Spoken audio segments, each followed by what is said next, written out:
ভারতের মিডিয়াগুলো যদি আপনারা একটু দেখেন, অন্তত কলকাতারগুলো, হ্যাঁ, পশ্চিম বাংলা, দৈনিক পশ্চিম বাংলা, আনন্দবাজার, এই সময়, নন্দীগ্রাম, এই পত্রিকাগুলো যদি পড়েন, তারা এমনভাবে লেখে বাংলাদেশ নিয়ে, মনে হয় যেন নির্বাচিত হবার পর বাংলাদেশের সব প্রধানমন্ত্রী, প্রেসিডেন্ট ভারত সফর করে, মানে নির্বাচিত হয়েই ভারতে যায়।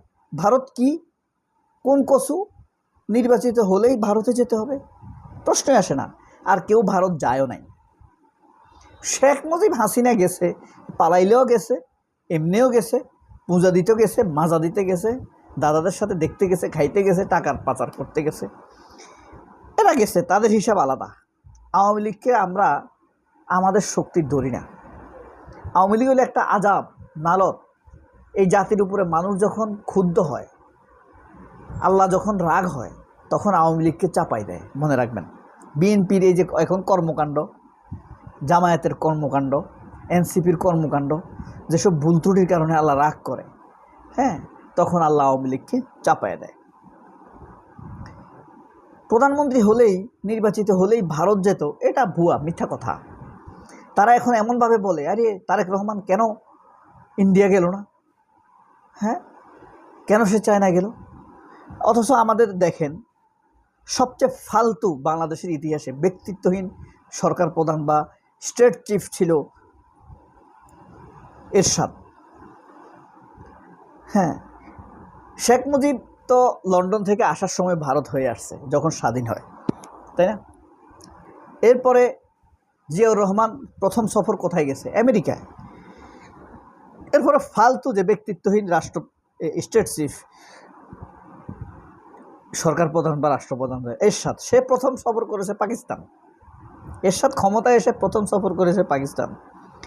জিয়াউর রহমান মার্শাল ল জারি করার পর 1979 সালে আগে, অর্থাৎ 77 সালের নভেম্বর মাসে, 76 সালের নভেম্বর মাস, 75-এর নভেম্বরে তিনি প্রথম সফর করেছিলেন চীনে। জিয়াউর রহমান, প্রেসিডেন্ট জিয়াউর রহমান।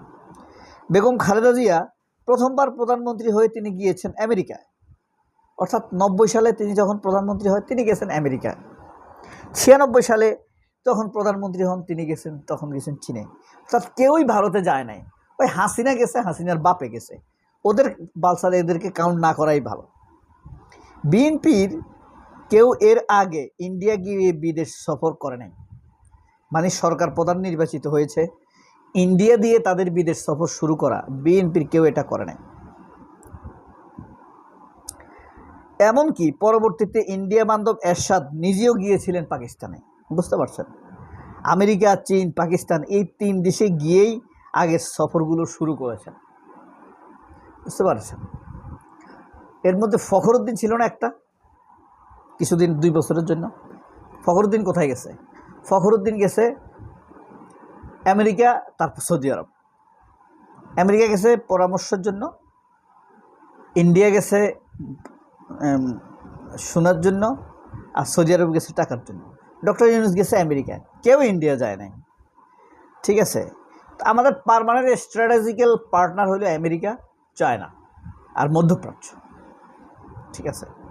আমেরিকা, চীন, পাকিস্তান, এই 3 দেশ দিয়েই তারা তাদের সফর শুরু করেছে। এবার তারেক রহমান শুরু করলেন মালয়েশিয়া দিয়ে। ইটস নাইস, হ্যাঁ, সে ইন্ডিয়াতে যায় নাই, এটা খুবই চমৎকার একটা বিষয়, হ্যাঁ। তবে এটা পাবলিক পালসের কারণে যায় নাই, নাইলে হয়তোবা যেত। আচ্ছা, শুধুমাত্র ভারতের সার্ভেন্ট বা দাসী 2024 সালে ক্ষমতা পেয়ে, এই যে আমিডামি ভোট হয়েছে না একটা 24 সালের 7 জানুয়ারি, এই ভারতের দাসী সার্ভেন্ট ক্ষমতা পেয়ে সে প্রথমে ভারত গিয়েছিল, যদিও তার প্রথম নর্মাল সফর সেবারও ছিল জার্মানিতে। অর্থাৎ 24 সালের 7 জানুয়ারি যখন শেখ হাসিনা পলানোর আগে শেষবারের মতো প্রধানমন্ত্রী হয়েছে, তখন সে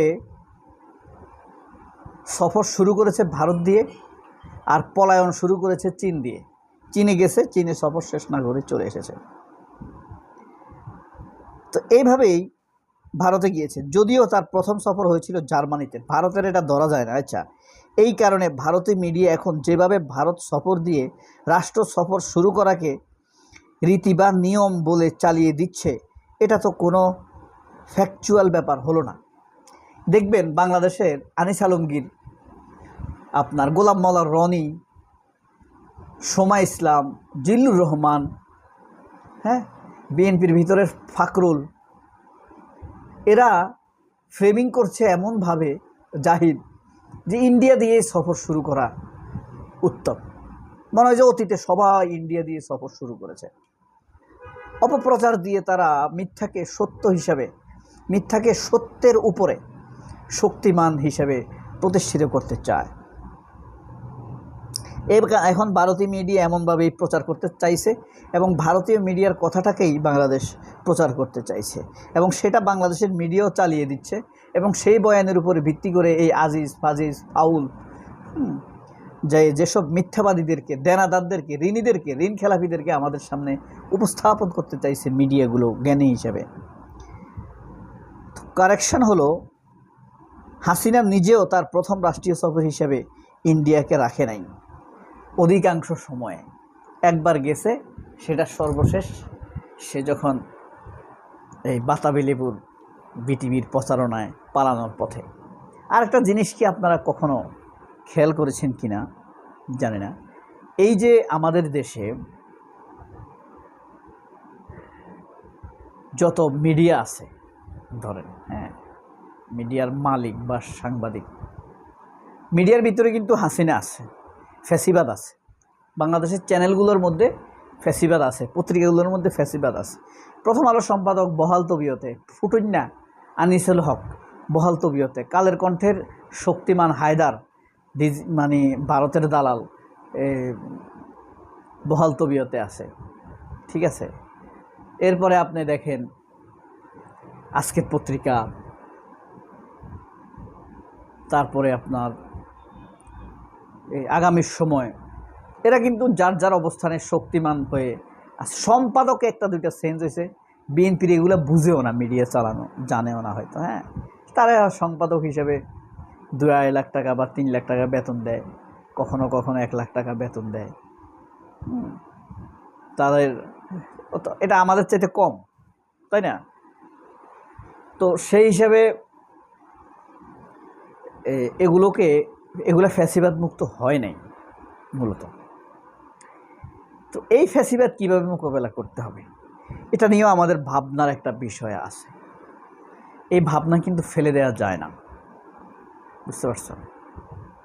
সবাই অনেক ভালো থাকবেন। আল্লাহ হাফেজ। আসসালামু আলাইকুম।